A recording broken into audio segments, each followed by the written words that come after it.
మనం ఏం పండిస్తున్నాం అన్నది కాదు, ఎలా పండిస్తున్నాం అన్నదే ముఖ్యం.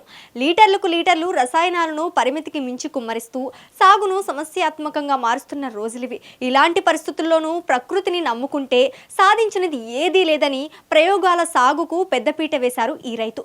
తనకున్న వ్యవసాయ భూమిలో కొబ్బరి ప్రధాన పంటగా, అంతర పంటగా వరిని పండిస్తూ ఔరా అనిపిస్తున్నారు.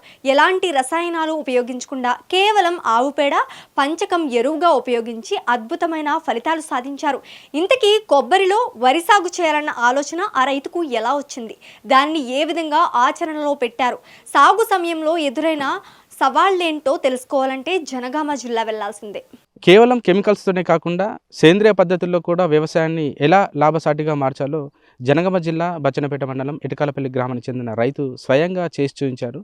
చదివిందేమో 10వ తరగతి, కానీ అందరిలా కాకుండా సొంతంగా ఆలోచిస్తూ సేంద్రియ పద్ధతుల ద్వారానే వ్యవసాయం చేయాలి, భవిష్యత్ తరాలకు కూడా ఆదర్శంగా నిలవాలని ఆలోచన వచ్చి 10 ఏళ్ల నుంచి కూడా సేంద్రియ పద్ధతుల్లో వ్యవసాయం చేస్తున్నారు.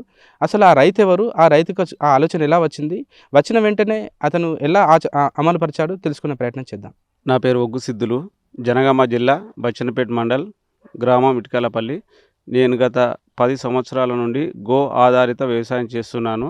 అందులో భాగంగా దాదాపు 100 రకాల దేశీ వరి విత్తనాలను సంరక్షించిన, వాటితో పాటు కూరగాయలు, చిరుధాన్యాలు అవి సాగు చేసిన. కాలక్రమేణా కెమికల్ రైతులు ఆర్గానిక్ ఫార్మింగ్కు పోటీగా వచ్చింది. పోటీ అంటే ఏంటంటే రేటు విషయంలో మేము ఎంతో కష్టపడి కలుపు మందులు వేయకుండా ఏది వేయకుండా పంట పండించినప్పుడు మాకు మంచి రేటు రావాలి. కానీ కెమికల్ రైసు చాలా తక్కువ ధరకు అమ్మడం వల్ల ఈ ఆర్గానిక్ ఫార్మింగ్లో చేసిన రైస్కు రేటు తక్కువైంది. కూలీల కొరత కూడా ఇంకా చాలా బాగుంది. అదేవిధంగా ఒకసారి వేసిన పంట మళ్ళీ వేయనంటే చాలా ఇబ్బంది అయ్యేది.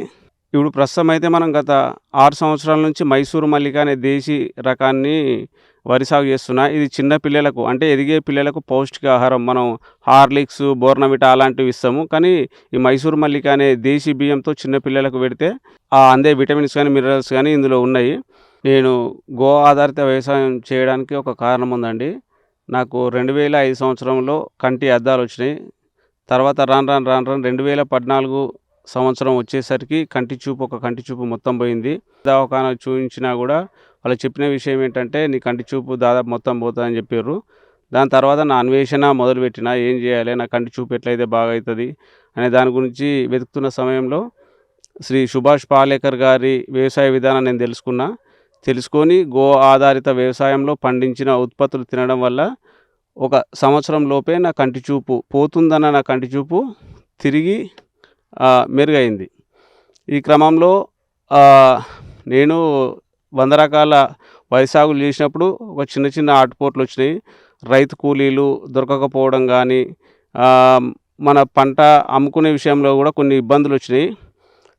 ఆ తర్వాత ఈ ప్రతిసారి ఇబ్బందుల వల్ల నేను కొబ్బరి మొక్కలు పెడదామనే ఆలోచన వచ్చింది. ఇది రావడానికి కారణం ఏంటంటే, ఒకసారి పంట వేస్తే 30 నుండి 40 సంవత్సరాలు మనం దిగుబడి తీసుకోవచ్చు. ఆంధ్రాలో చూసుకుంటే దాదాపు ఒక 80% కొబ్బరి చెట్లు చనిపోవడం జరిగింది. తెలంగాణలో అంటే నేను కొబ్బరి చెట్లు పెడదామన్న సమయంలో కొంతమంది సైంటిస్టులు కానీ, వ్యవసాయ అధికారులు కానీ, కొంతమంది రైతులను, ఆంధ్ర వాళ్ళను కూడా కొంతమంది రైతులను అడిగిన సందర్భంలో వాళ్ళు చెప్పిన మాటలు ఏంటంటే, తెలంగాణలో అసలు కొబ్బరి రాదు అనే విషయం చెప్పారు. కానీ నేను కొబ్బరి చెట్లు అయితే పెట్టిన తర్వాత కూడా ఆ కొబ్బరి చెట్లలో అంతర పంటగా ఆంధ్రాలో చూసుకుంటే వక్క, జాజికాయ, జాపత్రి, మిరియాలు ఇలాంటి పంటలు వేస్తారు. కాకపోతే మనకు తేమ శాతం తక్కువ ఉంటుంది కాబట్టి ఆ పంటలు మనం వేయలేకపోతున్నాం. దానికి బదులుగా పెసర, బొబ్బెర, మినుములు ఇలాంటి పంటలు సాగు చేస్తుంటే ఒక కోతుల బెడద అనేది చాలా ఎక్కువ ఉండేది. ఈ మధ్యలో అంతర పంట తీసుకోకపోతే మనం చిన్న రైతులం కాబట్టి మనకు ఆదాయం ఏం లేదు. ఈ ఆదాయం లేని సందర్భంలో ఏం చేయాలని ఆలోచన చేసిన, ఈ పెట్టి 6 నెలలైన కొబ్బరి చెట్ల మధ్యలో కూడా వరి వేసిన. కానీ ఇప్పుడు సక్సెస్ అయినా. ఈ వరి వేసినా కూడా చాలామంది అన్నారు ఆర్గానిక్ ఫార్మింగ్ రాదని మొదట్లో అన్నారు. ఆర్గానిక్ ఫార్మింగ్లో సక్సెస్ అయినా. తర్వాత ఈ కొబ్బరిలో అంతర పంటగా వరి అసలు రాదు, కొబ్బరి చెట్లన్నీ చనిపోతాయని కొబ్బరి చెట్లు ఇచ్చిన వాళ్ళు కూడా చెప్పారు. చుట్టుపక్కల రైతులు కూడా చెప్పారు, దీనికి బదులు ఆయిల్ ఫామ్ వేయమని చెప్పారు. కానీ నేను కొబ్బరి మొక్కలనే ఎంచుకున్నా. ఈ కొబ్బరి చెట్లలో వరి వేసి నేను ఇప్పుడు దిగుబడి తీసిన. ఈ వరిలో గత 10 సంవత్సరాల నుంచి దాదాపు ఎకరాకు ఒక 12-13 క్వింటాల రైస్ తీసేవాడిని. ఇప్పుడు కూడా అంతే దిగుబడి వచ్చే విధంగా ఉంది. మీరు చూస్తున్న ఈ రైతు పేరు సిద్ధులు. జనగామ జిల్లా బచ్చన్నపేట మండలం ఇటుకాలపల్లి ఈయన స్వగ్రామం. సిద్ధులకు 3.5 ఎకరాల వ్యవసాయ భూమి ఉంది. గతంలో అందరిలాగే రసాయనాల సేద్యం చేసేవారు. సంప్రదాయ పంటలైన వరి, పత్తితో పాటు పలు రకాల కూరగాయలు పండించేవారు. అయితే అనుకోని పరిస్థితుల కారణంగా సిద్ధులు కంటి చూపు మందగించింది. ఎన్ని ఆసుపత్రులకు తిరిగినా నయం కాలేదు. తన కంటి చూపు మందగించడానికి రసాయనాల ద్వారా పండించిన ఆహారం తినడమే కారణమని సిద్ధులు గుర్తించారు. సేద్యాన్నిలాగే చేస్తే సమస్యలు తప్పవని తెలుసుకున్న సిద్ధులు ప్రకృతి వ్యవసాయం వైపు అడుగులు వేశారు.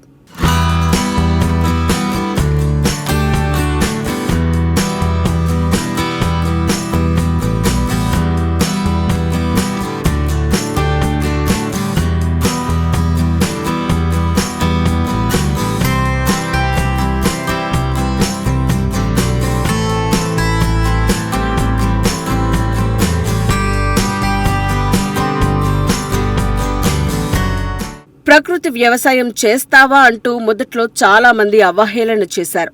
అయితే అవేమీ పట్టించుకోకుండా ముందుకు సాగారు సిద్ధులు. తనకున్న 3.5 ఎకరాల వ్యవసాయ భూమిలో కొంత స్థలంలో ఆవులను పెంచుతున్నారు. వాటి నుంచి వచ్చే పేడ, పంచకాన్ని ఎరువుగా మార్చి పంటలకు ఉపయోగిస్తున్నారు.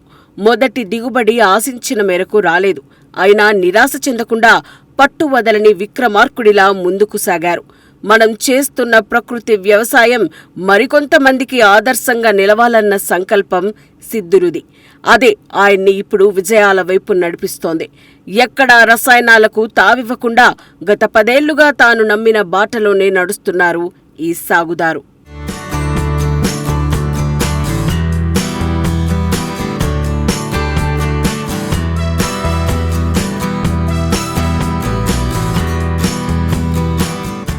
దాదాపు 10 సంవత్సరాల పాటు ప్రకృతి వ్యవసాయం చేశాక సిద్ధులకు మరో ఆలోచన వచ్చింది. అదే కొబ్బరి తోటలో అంతర పంటలు సాగు చేయటం. కానీ అది అంత సులువు కాదని చాలామంది శాస్త్రవేత్తలు, రైతులు చెప్పారు. దానిని ఓ ఛాలెంజ్గా తీసుకున్నారు. కొబ్బరి తోటలో మొదట్లో వేరుశెనగ, పెసర్లు సాగు చేశారు. కానీ కోతుల బెడద అధికంగా ఉండటంతో వరి వేయాలన్న ఆలోచన వచ్చింది. మొదట్లో కొంత ఆందోళన పడినా కూడా ఇప్పుడు వరి పంట కోతకు వచ్చి సిద్ధులు నమ్మకాన్ని నిలబెట్టింది. కొబ్బరిలో అంతర పంటగా దేశీయ వరి రకమైన మైసూరు మల్లికను సాగు చేశారు సిద్ధులు. త్వరలో దీనిని కోత కోసేందుకు సిద్ధమవుతున్నారు. సిద్ధులు చేసిన సాహసానికి వ్యవసాయ శాఖ అధికారులు, జిల్లా కలెక్టర్ కూడా ఆశ్చర్యపోతున్నారు. ఎవరికీ సాధ్యం కానిది స్వయంగా చేసి చూపించిన సిద్ధులను పలువురు ప్రశంసిస్తున్నారు.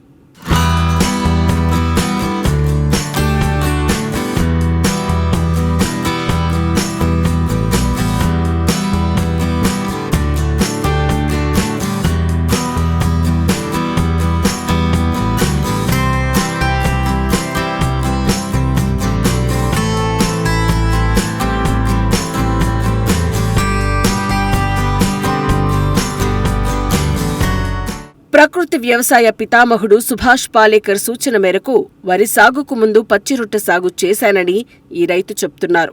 అందుకే తన పంట పండిందని అంటున్నారు. అంతేకాదు, ప్రకృతి సిద్ధంగా పండిన పంట ద్వారా వచ్చిన ఆహారం తినడం వల్ల బీపీ, షుగర్ వంటి వ్యాధుల బారిన పడకుండా మనల్ని మనం కాపాడుకోవచ్చని అంటున్నారు. అందరూ కూడా తనకున్న వ్యవసాయ భూమిలో కనీసం 1 ఎకరం ప్రకృతి వ్యవసాయం చేసి తమతో పాటు ప్రజల ఆరోగ్యాన్ని కాపాడుకోవాలని సూచిస్తున్నారు.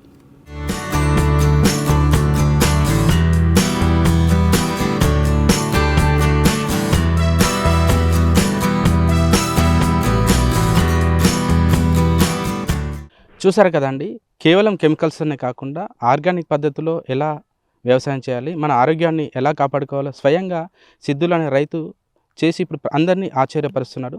మొదట్లో చాలామంది కూడా ఇది పాసిబుల్ కాదు, నువ్వు చేయలేవని చెప్పేసి చెప్పినా కూడా ఎలాగ నిరాశ చెందకుండా ఖచ్చితంగా దీంట్లో నేను సక్సెస్ అవుతానని చెప్పేసి అనుకున్న విధంగానే ముందుకెళ్ళాడు. ఇప్పుడు 10 ఏళ్ల నుంచి కూడా సేంద్రియ పద్ధతుల్లో వ్యవసాయం చేస్తున్నారు. గతంలో తనకున్న కంటి చూపును కూడా ఇప్పుడు మెరుగుపరుచుకున్న పరిస్థితి. కెమికల్స్ వాడిన ఫుడ్ తినడం ద్వారా తనకి కంటి చూపు మందగించిన విషయాన్ని గమనించిన సిద్ధులు సేంద్రియ పద్ధతుల్లో చేసి ఇప్పుడు కంటి చూపు కూడా మెరుగుపరుచుకున్నాడు. సేమ్ టైంలో వ్యవసాయాన్ని లాభసాటిగా మార్చాడు. కొబ్బరిలో అంతర పంటగా వరిని కూడా ఇది పాసిబుల్ కాదు, అసలు చేయలేవు అని చెప్పేసి ఎంతమంది చెప్పినా కూడా పట్టు వదలని విక్రమార్కుల్లాగా ముందుకెళ్ళి దీంట్లో కూడా సక్సెస్ అయ్యారు. గతంలో వచ్చిన దిగుబడి కంటే కూడా ఈసారి ఎక్కువ సాధిస్తాను ఖచ్చితంగా. ఒకవేళ వచ్చినా రాకున్నా కూడా నాకు ఇబ్బంది ఏం లేదు. ఖచ్చితంగా కూడా ఇది భవిష్యత్ తరాలకు ముందుకు తీసుకెళ్తా. అందరూ కూడా సేంద్రియ పద్ధతుల్లో వ్యవసాయం చేసుకోవాలి. ఆర్గానిక్ ఫార్మింగ్ ద్వారా అందరూ కూడా లాభసాటిగా ఉండాలి, ఆర్థికంగా హెల్తీగా కూడా ఉండాలని చెప్పేసి ఈ రైతు చేసి చూపించిన పరిస్థితి. ఇప్పుడు ఈ రైతు చేసిన సాహసానికి జిల్లా వ్యవసాయ అధికారులతో పాటు కలెక్టర్లు కూడా ఇప్పుడు అతన్ని అభినందిస్తున్నారు. చుట్టుపక్కల రైతులు కూడా అతన్ని ఆదర్శంగా తీసుకునే అవకాశం ఉంది.